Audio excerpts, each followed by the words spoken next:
vậy tới ở po moan dưỡng trình bị phép cứ dưỡng ấp to top bên lục rú po ngày nắng dưỡng riệp trăm bịch shop dưỡng nhà tôi nông bánh phải lắng miên lộ được không tì phà và phê po moan po này khang nhom chấm dưỡng vô chật tục đặt bấm hot về là việc trôi mò từ bồn mưa thai đợt đó quay tan hạ hiệp được trong rôn ca đặt chân đây ca pra bạc phăng cứ dưỡng mưa thai vì mình là hậu đọc buôn khai mì mà các bạn nâng á vì ai pong là hậu đào phẩm án khai được bởi dưỡng vậy vì tôi máu vì ai đó chụp pi năm được rồi mà po ăn cái bá dưỡng ban là phơi rồi crop ồ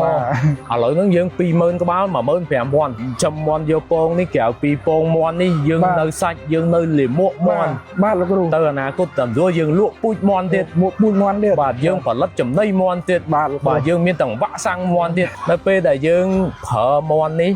ở pong ở hơi dương bị tranh về tới dương hội đại mà mình rồi đại mà mình rồi thay bật vì tôi là hậu đó chụp pong nó pram ria cả là nắng ai ban pram ria tích tôi mà mình dương họ ngàyนี้dương lụa nó không ở pha chip móng cướp pha khá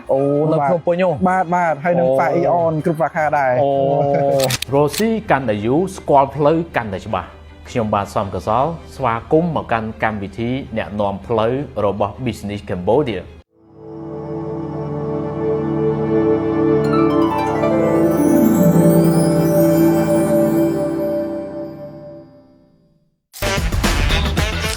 រសជាតិឆ្ងាញ់ញ៉ាំដោយមានទំនុកចិត្ត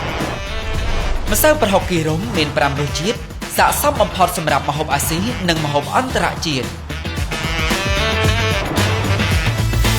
ម្សៅប្រហុកគីរុំមោទនភាពផលិតផលខ្មែរ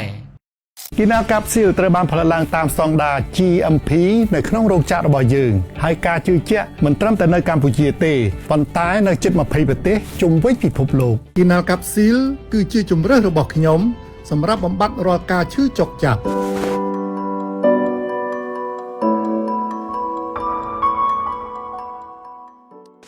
បាទទាំងអស់គ្នាខ្ញុំកំពុងនៅកសិដ្ឋានបាទពងមន់បាត់ដំបងអូយមន់ច្រើនមែនទែនបាទជាង20000ក្បាលហើយមួយថ្ងៃប្រមូលពងមន់15000ពងអូយច្រើនមែនទែនបាទហើយម្ចាស់កសិដ្ឋានគាត់មានក្តីសម័យល្អមែនទែនបាទស្រឡាញ់ក្តីសម័យគាត់តាក់ទងមួយការចិញ្ចឹមមន់នេះខ្លាំងមែនទែនអញ្ចឹងបាទជំរាបសួរបងបាទមកចិញ្ចឹមមន់នេះប្រហែលជាប្រហែលឆ្នាំហើយចូល2ឆ្នាំជាងហើយបងចាប់ផ្ដើមដំបូងហ្នឹងគឺចិញ្ចឹមយកពងហ្នឹងហ្មងណាបាទយកពងតែម្ដងបាទហើយឥឡូវហ្នឹងគឺមានជាង20000ក្បាលជាង20000ក្បាលចាប់ផ្ដើមដំបូងប្រហែលជាប៉ុន្មានក្បាល1500ក្បាលអូបាទហើយកាលហ្នឹងយើងចាប់ផ្ដើមយ៉ាងម៉េចទៅពេលដំបូងហ្នឹងពីដំបូងឡើយវាមានការលំបាកខ្លះដែរតែយើងអត់មានបទពិសោធន៍បាទអញ្ចឹងហើយយើងជួបពាក់ព័ន្ធនឹងជំងឺពាក់ព័ន្ធនឹងមន់វាពងអត់ទៅល្អគុណភាពពងក៏វាអត់ទៅល្អបាទប៉ុន្តែដោយសារតែយើងខំប្រឹងសិក្សាពីវាឲ្យខ្លាំងទៅយើងអាចទទួលបានលទ្ធផលមកដល់ដូចថ្ងៃហ្នឹង2ឆ្នាំនេះអ្វីជាលទ្ធផលធំរបស់កសិដ្ឋានពងមន់បាត់ដំបងជាលទ្ធផលធំគឺមានបងប្អូនប្រជាជនយើងគ្រប់គ្រងច្រើនបាទគ្រប់គ្រងផលិតផលបាត់ដំបងច្រើនបាទមានអ្នកខេត្តផ្សេងមកគ្រប់គ្រងដល់នេះទេគាត់គ្រប់គ្រងបងប៉ុន្តែគាត់ថាគាត់គ្រប់គ្រងគាត់ទិញផលិតផលហ្នឹងពីក្នុងផ្សារបានន័យថារាល់ថ្ងៃយើងលក់ទៅដល់ណាខ្លះយើងលក់មន់បាត់ដំបងនេះយើងរាល់ថ្ងៃនេះយើងលក់នៅក្នុងផ្សារជីបម៉ុងគ្រប់ផ្សារខាអូនៅភ្នំពេញបាទហើយនឹងផ្សារអ៊ីអនគ្រប់ផ្សារខាដែរអូបាទមានទៅដល់ខេត្តផ្សេងហ៎នៅក្នុងខេត្តសៀមរាបបងបាទក្នុងខេត្តសៀមរាបផ្សារទំនើបអង្គរក៏គេពេញនិយមក៏មានពងមន់បាត់ដំបងទៅដល់ដែរបាទបាទហើយនឹងក្នុងសថាគារក្នុងរេស្តូរ៉ាំក៏គេគ្រប់គ្រងច្រើនបាទកន្លែងធ្វើនំគេទៅចង់គេយកផលិតផលរបស់យើងទៅប្រើច្រើនគ្រូបាទហើយទាំងអស់គ្នាតិចទៀតនាំទាំងអស់គ្នាមកមើលតិចបាទនិយាយរួមអ្នកនៅពីក្រោយខ្ញុំនេះសុទ្ធតែអ្នកបកែពងណាបាទមួយថ្ងៃ15000តើមានបច្ចេកទេសអីគេដើម្បីធ្វើឲ្យមន់ពងច្រើនយ៉ាងនេះបាទប៉ុន្តែមុនចាប់ផ្ដើមតើមានក្តីសម័យមិនជាមួយនឹងពងមន់នេះយើងក្តីសម័យយើងមិនត្រឹមតែពងមន់ទេលោកគ្រូយើងចង់ឲ្យវិស័យផលិតហ្វាត់របស់យើងនៅក្នុងប្រទេសយើងហ្នឹងគឺរីកចម្រើន ឲ្យដូចនឹងប្រទេសជិតខាងរបស់យើងដែរបាទ កុំឲ្យចាញ់គេ កុំឲ្យចាញ់គេបាទតាក់ទងនឹងពូតាក់ទងនឹងការចិញ្ចឹមគឺនឹងការប្រើប្រាស់ថ្នាំប្រើប្រាស់បាក់ហ្វាំងគឺយើងនឹងជាយាមឲ្យអស់វិលទ្ធភាពដើម្បីឲ្យវារីកចម្រើនទាំងអស់គ្នាបាទ នេះជាជំហានទី1ដែលកសិដ្ឋានពងមាន់បាត់ដំបងបានធ្វើគឺយើងចិញ្ចឹមមាន់យកពងសិន បាទលោកគ្រូ បាទតើទៅអនាគតក្តីសម័យអ្វីដែលយើងនឹងចាប់ជាបន្តបន្ទាប់តាក់ទងមួយនឹងមាន់នេះ តិចទៀតយើងនឹងធ្វើមាន់ប្រភេទមាន់សាច់មាន់បំបែកលោកគ្រូយើងនឹងធ្វើក្នុងពេលឆាប់ៗនឹងដែរ បាទបាទ បាទ មិនមែនថាពងមាន់ទេយើងនឹងមានមាន់សាច់ មាន់ បាទហើយនឹងគិតគូររឿងការបង្កើតពូជទេ នឹងគិតគូរលោកគ្រូព្រោះថាអាហ្នឹងយើងទៀមទាឲ្យយើងសិក្សាឲ្យច្បាស់លាស់មែនតើដើម្បីព្រោះអីមាន់វាសំខាន់បំផុតគឺពូជបើមិនយើងធ្វើពូជបានល្អការប្រមូលផលរបស់យើងក៏បានទៅតាមនឹងដែរលោកគ្រូបាទ បាទហើយឥឡូវហ្នឹងទាញមកបន្តិចបាទតោះគ្នាឃើញមាន់ច្រើនណាស់អើយពងមាន់ក៏ច្រើនដែរឥឡូវមើលសុំបើកមើលតិចមើល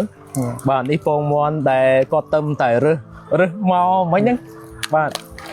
រើសមកផ្ទាល់ហ្មងហើយអូបាទហើយយើងមើលមិនទៅបានដឹងថាពងមាន់នេះមានគុណភាព តាក់ទងនឹងយើងមើលគឺពណ៌វាក្រហមលោកគ្រូបាទវាអត់ផ្លេកហើយទប់ពងមាន់ដែល fresh គឺវានៅក្រហមឆ្អៅយើងគាត់យើងគាត់យើងលើកមកយើងឃើញពណ៌វាក្រហមបាទលោកគ្រូ បាទហើយតាក់ទងមួយទំហំអីយ៉ាងម៉េចដែរ ទំហំយើងនឹងបែងចែកវានៅក្នុងខ្សែយើងនឹងបែងចែកវាមានទំហំលេខ1លេខ2លេខ3បាទអាលេខ1ហ្នឹងធំជាងគេ លេខ1ធំជាងគេ អូហើយអានេះលេខប៉ុន្មាននេះ អានេះលេខ3លោកគ្រូ អូ បាទ មានអាធំជាងហ្នឹងទៀតណា បាទមានអាធំជាងហ្នឹងទៀត វាធំដោយសារអី និយាយទៅវាទូទៅវាពងមាន់ហ្នឹងវាអត់វាដូចជំនឿយើងដែរវាអត់ស្មើគ្នាទេលោកគ្រូ អូមាន់វាខុសៗគ្នា បាទខុសៗគ្នា ទំហំវាណា បាទវាមានថ្ងៃខ្លះវាពងចេញមកធំថ្ងៃខ្លះវាចេញមករៀងស្ទើបាទ មើលឥឡូវជួយបញ្យល់តិចមើលតើការចិញ្ចឹមមាន់នៅកសិដ្ឋានពងមាន់បាត់ដំបងនេះតើយើងធ្វើអីគេដើម្បីផលិតពងមាន់ដែលចេញមកមានគុណភាពល្អរហូតដល់ជីបម៉ងរហូតដល់ភ្នំពេញសៀមរាបបាទទៅនាំគ្នាញ៉ាំពងមាន់បាត់ដំបងបាទ លោកគ្រូនិយាយទៅពងមាន់យើងចំណុចពិសេសគឺយើងអត់ស្តទុកឯលោកគ្រូពងថ្ងៃហ្នឹងយើងរៀបចំវិចខ្ចប់យើងផ្ញើទៅភ្នំពេញស្អែកឡើងមានលក់នៅក្នុងទីផ្សារបាទ រាល់ថ្ងៃអញ្ចឹងហ្មង រាល់ថ្ងៃគឺធ្វើអញ្ចឹង គឺស្រស់បំផុត បាទលោកគ្រូបាទគឺយើងធ្វើ fresh បំផុតយើងអត់ស្តទុកយើងអត់ត្រូវការពេលវេលាវែងឆ្ងាយដើម្បីរៀបចំដាក់ចូលក្នុងផ្សារទេព្រោះអីយើងគិតគូរពីភាព fresh បាទពងមាន់បាទគ្រូ ហើយចង់សួរមួយទៀតថាឥឡូវតើមានបច្ចេកទេសចិញ្ចឹមមាន់បែបណាដើម្បីឲ្យពងច្រើនហើយពងបានគុណភាពល្អ មាន់ប្រភេទពួកមាន់ពងដែលខាងខ្ញុំចិញ្ចឹមគឺយើងយកចិត្តទុកដាក់បំផុតពេលដែលវាចូលមកដំបូងគឺយើងមើលថែដិតដល់តាក់ទងនឹងវ័យតណ្ហភាពនៅក្នុងរោងតាក់ទងនឹងការដាក់ចំណីតាក់ទងនឹងការប្រើប្រាស់បាក់ហ្វាំងគឺយើងមើលថែពីក្មេងរហូតដល់4ខែយើងហត់នឿយរយៈពេល4ខែបាទហើយយកមកដំបូងកូនមាន់ប៉ុន្មាន អាយុ1ថ្ងៃអត់តន់វាពីថ្ងៃបាទអត់តន់ចេះពីចំណៃអីទាំងអស់លោកគ្រូអូបាទយើងយកមកបំពន់មិនមកភ្លាមបានពងភ្លាមទេអត់ទេលោកគ្រូយើង4ខែវងយើងចិញ្ចឹម4ខែហ្មងបានពងបាទលោកគ្រូដល់ពិតទៅយើងអាចយកបានមាន់កមុំយកមកចិញ្ចឹមប៉ុន្តែវាអត់ដូចអ្វីដែលយើងមើលថែពីខ្លួនពីទូចមកទាំងសុវត្ថិភាពទាំងអីគឺយើងមើលថែខ្លួនឯងយើងប្រើប្រាស់បាក់ហ្វាំងល្អអញ្ចឹងពេលដែលវាពងមកប្រាប់អ្នកដែលគេយកទៅហូបក៏មានសុវត្ថិភាពទៅតាមនឹងដែរលោកគ្រូព្រោះបាក់ហ្វាំងយើងការពារដិតដល់បាទយើងមើលថែបានយើងចិញ្ចឹម4ខែនេះយើងចិញ្ចឹមបានល្អដែលចិញ្ចឹមខ្លួនឯងអញ្ចឹងវាល្អជាងយើងទិញមាន់កមុំមកភ្លាមបានពងភ្លាមប៉ុន្តែយើងអត់ប្រកាសថាមាន់ហ្នឹងវាមានគុណភាពអត់បាទលោកគ្រូបាទយកមកយ៉ាងកាវាអាចនឹងឈឺវាអាចនឹងងាប់ហើយដល់ពេលដែលវាឈឺអ្នកដែលគាត់យកទៅហូបវាអាចនឹងប៉ះពាល់ដល់សុខភាពគាត់អញ្ចឹងហើយយើងគិតគូរពីចំណុចហ្នឹងដើម្បីសុខភាពអ្នកហូបហើយ4ខែនេះមាន់មួយក្បាលយើងចំណាយអស់ប៉ុន្មានយើងចំណាយដើមទុនអស់5រៀលកន្លះលោកគ្រូអូអស់ច្រើនណាស់ណាច្រើនបាទអស់ច្រើនណាស់បាទហើយទាំងអស់គ្នាគុណមួយ 20000 ក្បាលទៅច្រើនណាស់ច្រើនមើលដែរប៉ុន្តែយ៉ាងណាក្រោយពី4ខែមកគឺយើងបាន ពងមន់លក់រាល់ថ្ងៃ រាល់ថ្ងៃ បាទហើយយើងអាចថាមេមួយក្បាលហ្នឹងវាអាចពងរហូតដល់ប្រហែលខែទៅ បើយើងនិយាយពីទូចមកវាអាចដល់ជិត2ឆ្នាំលោកគ្រូបាទបើយើងមើលថាដិតដល់ល្អបាទវាអាចផលិតឲ្យយើងបានរហូតដល់អាយុចូល20ខែទៅ22ខែ អាចថាវាធ្វើការឲ្យយើងបានមួយឆ្នាំកន្លះដែរ បាទលោកគ្រូ អរគុណដែរអរគុណមេមន់បាទមន់នៅខាងក្រោយនេះ បាទជួយផលិតពងមន់បាត់ដំបងបានមួយឆ្នាំកន្លះ មួយឆ្នាំបាទ បាទអីក៏ទៅបាទច្រើនខែដែរ ច្រើនខែ បាទហើយកត្តាអីខ្លះជាកត្តាប្រឈមនៅក្នុងការចិញ្ចឹមមន់យកពងនេះ កត្តាប្រឈមទី1អានេះបើយើងមើលទៅអ្នកដែលគាត់ចិញ្ចឹមផ្សេងជាទុកកង្វល់របស់គាត់ពឹងទៅលើឈ្មួញកណ្ដាល អូ បាទគាត់អត់ធ្វើគាត់អត់ព្យាយាមធ្វើម៉ាក់យីហោខ្លួនឯងបាទគាត់ពឹងទៅលើឈ្មួញកណ្ដាលនៅពេលដែលផលិតផលក្រៅស្រុកចូលតម្លៃគឺនឹងធ្លាក់ថ្លៃហើយបាទគឺកាលពីមុនយើងធ្វើបែបហ្នឹងឯងលោកគ្រូប៉ុន្តែយើងមើលទៅស្ថានភាពអត់ល្អបាទយើងឡើងចាស់ខ្លួនឯងធ្វើទីផ្សារខ្លួនឯងបាទយើងមកចាស់កសិដ្ឋានធ្វើទីផ្សារខ្លួនឯងនេះគឺជាគំរូមួយល្អមែនទែនបាទទាំងអស់គ្នាពងមើលនេះហើយខ្ញុំស្រឡាញ់មែនទែននេះកសិដ្ឋានពងមន់បាត់ដំបងបាទហើយទៅពេលចឹងទៅគឺយើងលក់តល់ទៅដល់អ្នកញ៉ាំដល់ម៉ាតបាទលោកគ្រូបាទដល់ផ្សារបាទហើយនេះគឺជាលទ្ធផលមួយដែលកសិដ្ឋានពងមន់បាត់ដំបងបានធ្វើគឺយើងមានពងមន់ស្រស់រាល់ថ្ងៃបាទរាល់ថ្ងៃបាទលោកគ្រូបាទនេះបាទថាខ្មែរយើងធ្វើបានបាទយើងអាចផលិតពងមន់បាទដែលផ្គត់ផ្គង់ទីផ្សារបានរាល់ថ្ងៃបាទតើចំណូលធំក្រៅពីពងមន់កសិដ្ឋានចិញ្ចឹមពងមន់បាត់ដំបងនេះតើយើងធ្វើរាល់ថ្ងៃយើងគិតថាតើយើងកំពុងតែបានចំណូលពីអ្វីផ្សេងទៀតក្រៅពីពងមន់យើងបានពីលមួកមន់បាទហើយនឹងយើងបានពីមន់ដែលចម្រុះទៅបាទនិយាយទៅយើងបានគ្រប់យ៉ាងមុខមន់ប្រហែលជាមួយខែបានប្រហែលដែលលក់ចេញអូយើងបានច្រើនដែរវាចូល20តោនហ្នឹងលោកគ្រូ20តោនមួយខែអូយហើយច្រើនមែនទែនហើយគេមកទិញអស់ហ៎និយាយទៅឲ្យទិញច្រើនទេឲ្យតែយើងមានឲ្យគេលោកគ្រូព្រោះថាតើយើងមានថ្ងៃហាលដែរយើងហាលគឺគេយកអស់បាទបើភ្លៀងចេះវាសើមវាសើមគ្រូបាទចឹងប្រហែលជាអ្នកទិញលាមកមន់គេមកទិញខែអត់ភ្លៀងខែអត់ភ្លៀងបាទលោកគ្រូបាទចឹងគ្រាន់តែលាមកមន់មួយខែមិនមែន20តោនជាងអូច្រើនមែនតើបាទអស់នេះគឺជាប្រភពចំណូលមួយភាគទៀតបាទយើងចិញ្ចឹមមន់យកពងនេះគឺបានពីលាមកមន់បាទលោកគ្រូបាទហើយមន់នេះយើងបញ្ចេញនៅពេលដែលវាធ្លាក់ភាគរយពងប្រហែលជា2ឆ្នាំបាទចិត្តដល់ប៉ុណ្ណឹងយើងនិយាយទៅយើងតាមដានរហូតលោកគ្រូចាប់ពីមួយឆ្នាំកន្លះទៅយើងត្រូវតាមដានវាឲ្យថាភាគរយពងនៅប្រមាណបើមិនជានៅខ្ទង់ 80% យើងអាចទទួលយកបានបាទតែបើយើងធ្លាក់ដល់ក្រោមចិត្តយើងត្រូវតែជំរុះឲ្យព្រោះយើងត្រូវការផ្លាស់ប្ដូរឲ្យមន់ថ្មីចូលម្ដងបាទហើយយើងមើលមិនទៅដឹងអាយុវាណាយើងកត់ត្រាព្រោះយើងចូលម្ដងយើងខានចូលម្ដង 5000 យើងទុកប្លុកបាទមន់ 5000 ហ្នឹងបាទហើយយើងកត់ត្រាទុកថាមន់ហ្នឹងចូលថ្ងៃទីម៉ានអីម៉ានអូបាទហើយមន់ដែលអាយុ2ឆ្នាំហ្នឹងទៅពេលបងប្អូនយកទៅញ៉ាំទៅមិនដែរណាសាច់វាគុណភាពវាល្អដោយតែលោកគ្រូដោយសារតែវាអាយុច្រើនមន់ហ្នឹងស្វិតបាទយើងនិយាយទៅយើងប្រៀបធៀបទៅវាចាញ់តែមន់ខ្មែរយើងតែបន្តិចទេវាអាយុច្រើនលោកគ្រូវាអាយុច្រើនវាស្វិតវាឆ្ងាញ់បងប្អូនធ្លាប់តែមន់សាច់តែត្រឹម3ខែ4ខែកាប់ហើយបាទអានេះលោតដល់2ឆ្នាំប៉ុន្តែបើមិនដឹងតោះនេះធ្លាប់ផ្សាយអត់ប៉ុន្តែគាត់ប្រាប់ថាមើលអានេះដល់ពេលស្វិតចឹងយកទៅធ្វើការីណាឆ្ងាញ់លោកគ្រូការីចាប់ឆាយបាទអាហ្នឹងគឺទៅមកឆ្ងាញ់ហើយមិនសូវជាចាញ់មន់ស្រែមកទេបាទនេះគឺជាប្រភពចំណូលមួយទៀតអញ្ចឹងក៏ទៅដល់ពេលដែលយើងប្រើមន់នេះឲ្យពងអស់ហើយយើងបញ្ចេញវាទៅយើងរួចដើមមកវិញបាទយើងលក់សាច់ហ្នឹងយើងរួចដើមមកវិញរួចថ្លៃផលិតយើងពីទូចរហូតដល់ចិត្តពងហ្នឹង5រៀលកន្លះហ្នឹងយើងអាចបាន5រៀលតិចតួចមកវិញបាទអញ្ចឹងវាហ្វឹងរួចដើមមកវិញយើងមើលថែ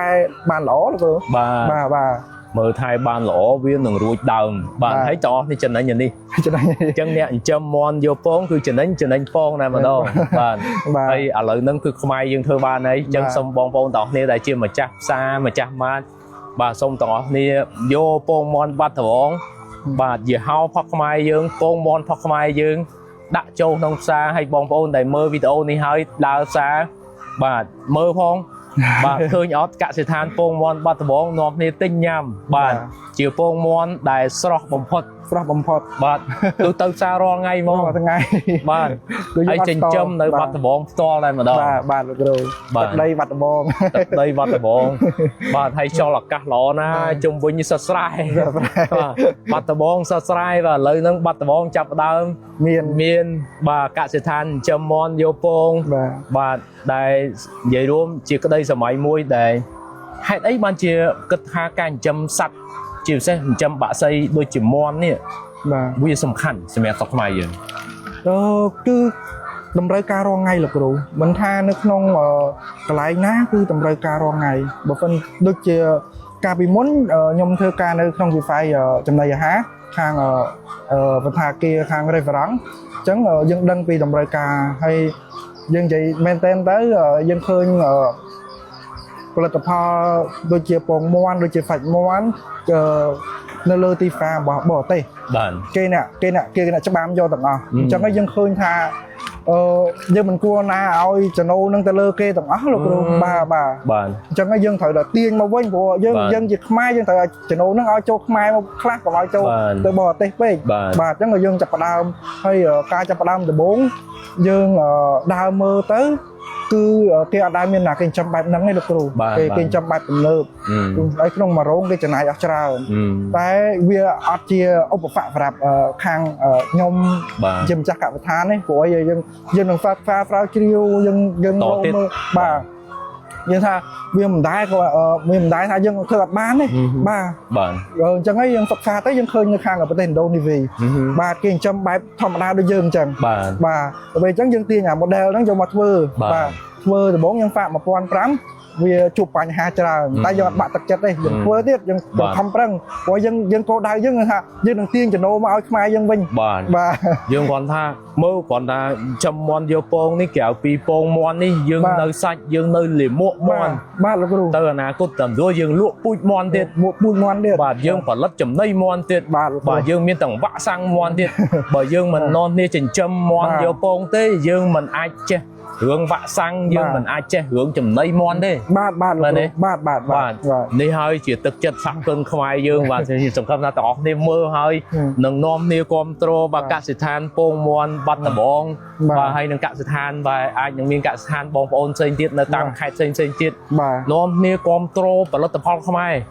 បាទដើម្បីយើងកាន់កាប់ចំណូលនៅក្នុងស្រុកយើងឲ្យបានច្រើនបាទលោកគ្រូបាទមិនថាតែមន់ពងឯមន់សាច់មន់បីសាយើងត្រូវតែសហការគ្នាខំប្រឹងទាំងអស់គ្នាបាទខំប្រឹងធ្វើហើយយើងរៀនសូត្រពីគ្នាទៅវិញទៅមកបាទដូចទាំងអស់គ្នាកំពុងមើលវីដេអូនេះរៀនមិនតិចទេបាទវីដេអូជាងកន្លះម៉ោងនេះទាំងអស់គ្នារៀនបានច្រើនបាទហើយជាអ្វីជាពិសេសនេះគឺជាលទ្ធផលមួយដែលកសិដ្ឋានបាត់ដំបងពងមន់បាត់ដំបងបានធ្វើឲ្យអ្នកទាំងអស់គ្នាមើលថាយើងធ្វើបានបាទយើងធ្វើបានហើយឥឡូវហ្នឹងគ្រប់គង់ទៅតាមផ្សារទំនើបអីហ្នឹងគឺច្រើនបាទមកដល់ពេលនេះ2ឆ្នាំនេះតើការចិញ្ចឹមមន់យកពងនេះយើងបានលទ្ធផលវាយ៉ាងម៉េចដែរចំនិយាយថាទិន្នផលវាល្អលោកគ្រូច្រើនជាងកាលពី2ឆ្នាំមុនណាច្រើនជាងដោយសារអីដោយសារតែការខំប្រឹងរបស់យើងហើយសិក្សាស្រាវជ្រាវបន្ថែមបើពីឆ្នាំមុនយើងធ្វើបានតែ 70% នៃចំនួនមន់ទេបងបាទឥឡូវយើងលោតដល់ 90% ជាង70% ហ្នឹងមានន័យថាពងប៉ុន្មាន1000ក្បាលយើងបានតែ700គ្រាប់អូឥឡូវហ្នឹងយើង20000ក្បាល 15000បាទច្រើនបាទវាจะអាចទៅអនាគត20000ក្បាលមួយថ្ងៃពង 20,000 គ្រាប់ អត់អាចទេលោកគ្រូទេពូជវាបានតែ 90% ហ្នឹង បាទតែគាត់ថាបាទ 90% យើងចាត់ទុកថាអ្នកខ្លាំងណា អ្នកខ្លាំង ចិញ្ចឹមមាន់យកពងបាន 90% បានថាយើងជាអ្នកខ្លាំងណាពីទៀតមួយប្រទេសផ្សេង បាទ ហើយយើងបានអត្រាពងមាន់ខ្ពស់យើងដោយសារអីដោយសារចំណីដោយសារអាកាសធាតុនៅបាត់ដំបងឬក៏ដោយសារអី វានិយាយទៅវាគប់ផ្សំគ្នាទី1ការមើលថែពីទូចមើលថែដិតដល់សុខភាពមាន់ល្អមាន់អត់ងាយឈឺមាន់អត់ទៅ stress អញ្ចឹងការផលិតរបស់វាក៏ទៅតាមនឹងដែរលោកគ្រូបាទសំខាន់ជាងគេអាការមើលថែពីទូចហ្នឹងបាទ4ខែដំបូងហ្នឹងណា 4ខែដំបូងហ្នឹងគឺសំខាន់មែនតើ យើងមានវ៉ាក់សាំងឲ្យវាមានលោកគ្រូយើងមានតារាងធ្វើវ៉ាក់សាំងយើងតាំងពីអាយុ3ថ្ងៃមកយើងត្រូវប្រើប្រាស់ថ្នាំតាក់ទងនឹងពេលដែលវារៀនចេះពីចំណៃវានឹងចាប់បានជួបបញ្ហាដូចជារាកដូចជាអីអញ្ចឹងយើងត្រូវប្រើថ្នាំទប់ហើយទោះវាមិនទាន់មានជំងឺអីក៏ដោយក៏យើងត្រូវតែប្រើដែរហើយក៏វាបាទយើងមានផែនការវ៉ាក់សាំងឲ្យមាន់បាទលោកគ្រូបាទ ដើម្បីការពារជំងឺ បាទដើម្បីការពារជំងឺបាទហើយយើងដឹងវាហ្មងថាអាយុប្រហែលវាជួបនឹងបញ្ហាអីអាយុប្រហែលថ្ងៃជួបនឹងបញ្ហាអីចឹងយើងត្រូវធ្វើទប់វាឲ្យហើយទាំងអស់បាទហើយអានេះមួយថ្ងៃយើងឲ្យវាស៊ីម្ដងឃើញវានេះយើងពងនិយាយនេះវាស៊ីរហូតមួយថ្ងៃតាមពិតទៅយើងដាក់តែ2ដងឯចំណៃដាក់ពេលព្រឹកពេលល្ងាចប៉ុន្តែមាន់ហ្នឹងវាស៊ីរហូតឲ្យតែមេឃបន្ទុំចេះស៊ីបានច្រើននិយាយទៅម៉ោង10យប់អីយើងបិទភ្លើងឲ្យវាដេកដេកផាយជាប៉ុន្មានម៉ោងម៉ោង10រហូតដល់ម៉ោង5ហើយជា7ម៉ោងបាទហើយពួកវាដេកមែនតើអត់ពេលដែលបិទភ្លើងវា5ក្រាបវាក្រាបហើយវាដេកណាបាទលោកគ្រូដេកផាយ7ម៉ោងដែរចូលដែរបាទដល់ម៉ោង4ជាងម៉ោង5យើងបើកភ្លើងវាហ្វីចំណីព្រោះម៉ោងប៉ុណ្ណឹងសំខាន់បើណាដែលវាហ្វីចំណីបានច្រើនកម្លាំងនៃការផលិតរបស់វាក៏បានច្រើននៅតាមហ្នឹងបាទហើយម៉ោង5ឡើងវាឡើងតុកតចឹងវាចាប់បានប្រែកចេះចាស់បាទអានេះ 20,000 ក្បាលដល់គ្នាមើលតុកត 20,000 ក្បាលប៉ុន្តែយ៉ាងណានិយាយរួមបាទឃើញមាន់នេះសុខភាពល្អ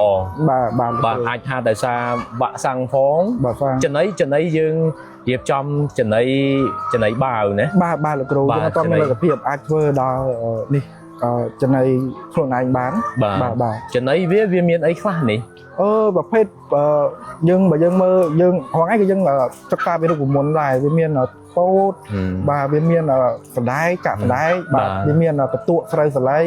បាទហើយនឹងប្រភេទពួកថ្នាំបាទវាអត់ទៅជាហ្វាំញ៉ាំប្រហែលទេលោកគ្រូព្រោះចំណីមាន់ពងវាអត់ទាមទារប្រូតេអ៊ីនខ្ពស់ពេកដូចមាន់សាច់ទេទាមទារត្រឹមតែ17 18យើងអាចទទួលយកបានបាទអរគុណច្រើន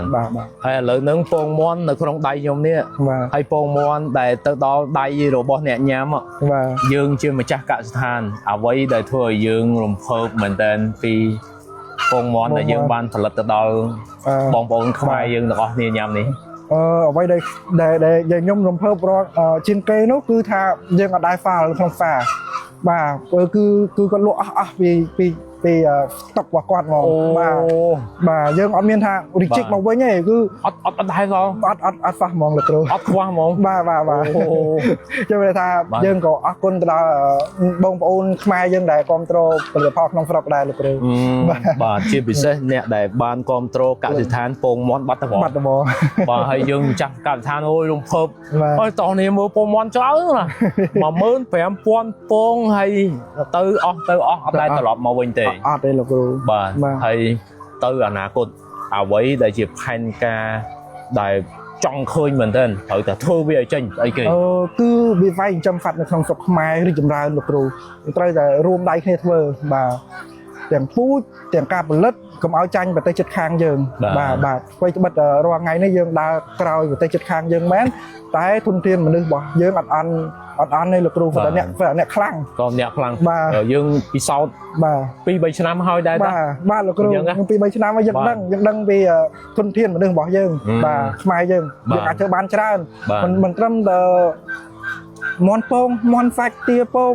គឺគាត់អ្នកដែលមានវត្តភាពច្រើនបាទ មានកម្រងនៅក្នុងការប្រតិទេ មានលោកគ្រូ នៅពេលដែលតម្រូវការវាចេះតែធំទៅ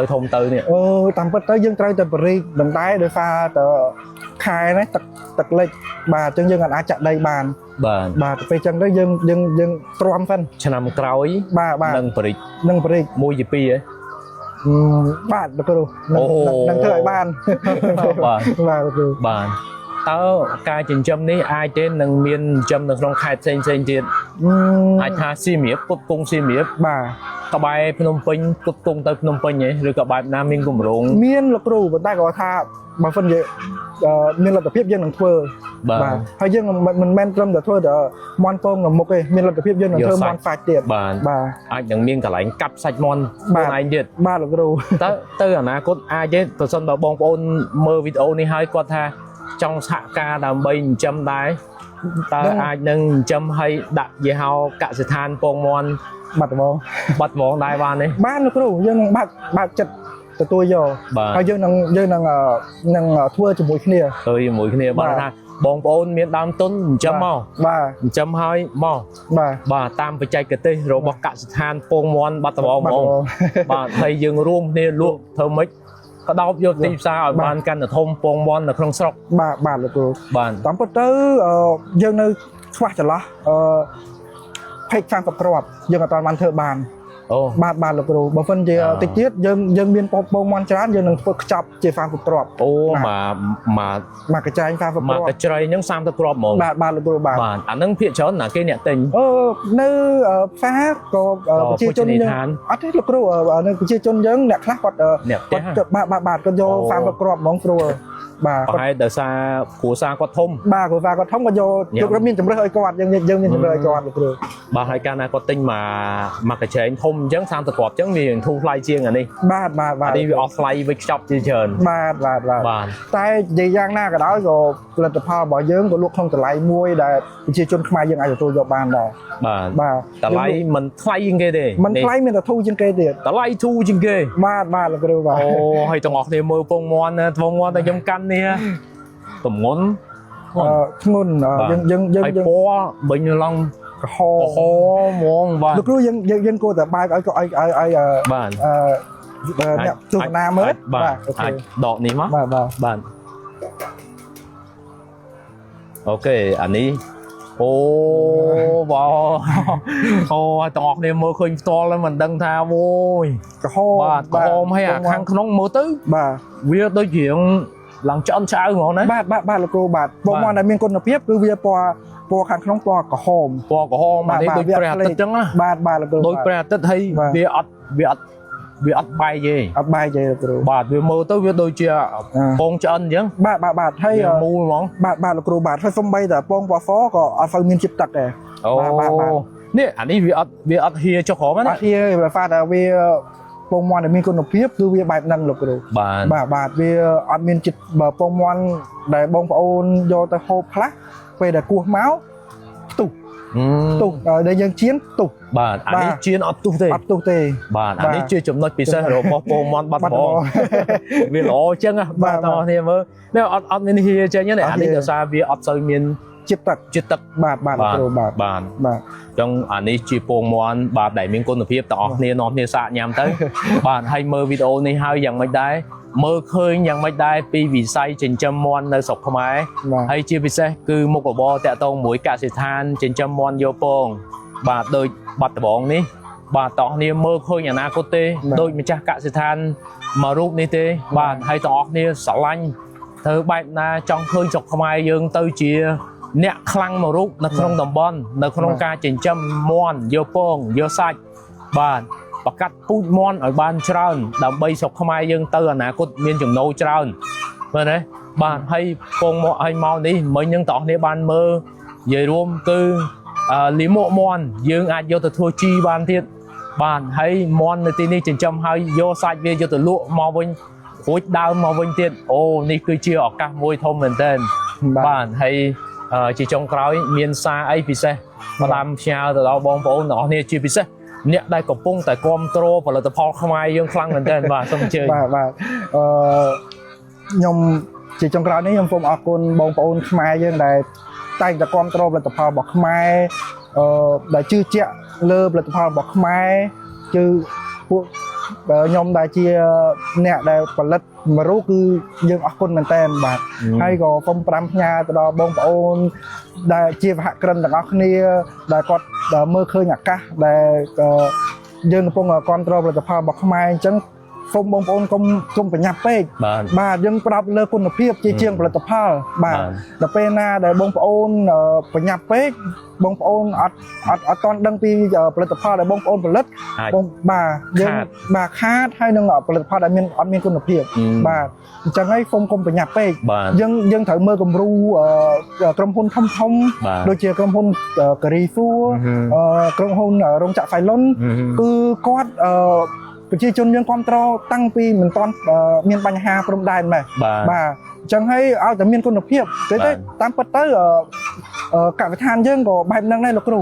គឺបងប្អូនយើងគ្រប់គ្រងតាំងពីមិនទាន់មានចំនួនម៉េះបាទអញ្ចឹងហើយឲ្យតែយើងធ្វើផលិតផលដែលមានគុណភាពគឺអត់ខ្វះទេបងប្អូនខ្មែរយើងមានបេះដូងខ្មែរដូចគ្នាអញ្ចឹងយើងត្រូវតែគ្រប់គ្រងផលិតផលរបស់ខ្មែរបាទហើយយើងធ្វើ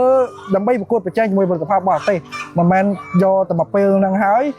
យើងចេះតែប្របាចេះតែធ្វើទាំងដែលយើងអត់ចេះទាំងដែលយើងអត់ដឹងពេលដែលបងប្អូនយកទៅប្រើប្រាស់ផលិតផលនឹងអត់មានគុណភាពបែរជាថាំងចិត្តនិយមបានតែមួយផ្លែតបានតែមួយប្រាវតែយើងអត់គិតពីគុណភាពរបស់យើងអញ្ចឹងហើយយើងត្រូវតែរួមដៃគ្នាធ្វើឲ្យវាចេញជាលទ្ធផលមួយដែលយើងអាចទទួលយកបានកុំគិតតែមួយផ្លែតហ្នឹងបាទវាកុំប្រញាប់ពេកបាទឲ្យយើងចេញបានជាគុណភាពគឺយើងបាទធ្វើមួយឲ្យដឹងមួយបាទខ្មែរយើងនឹងឈររឹងមាំបានយូរគេហៅខ្មែរបាទរឹងមាំបានយូរបាទហើយរួមទាំងកសិដ្ឋានពងមាន់បាត់ដំបងផងដែរអញ្ចឹងសូមទាំងអស់គ្នានាំគ្នាគ្រប់គ្រងទាំងអស់គ្នាបាទអរគុណច្រើន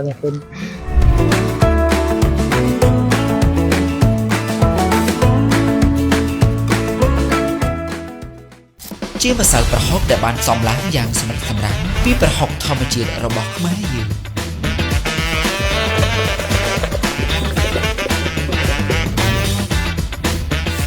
ចំណេញពេលងាយស្រួលប្រើប្រាស់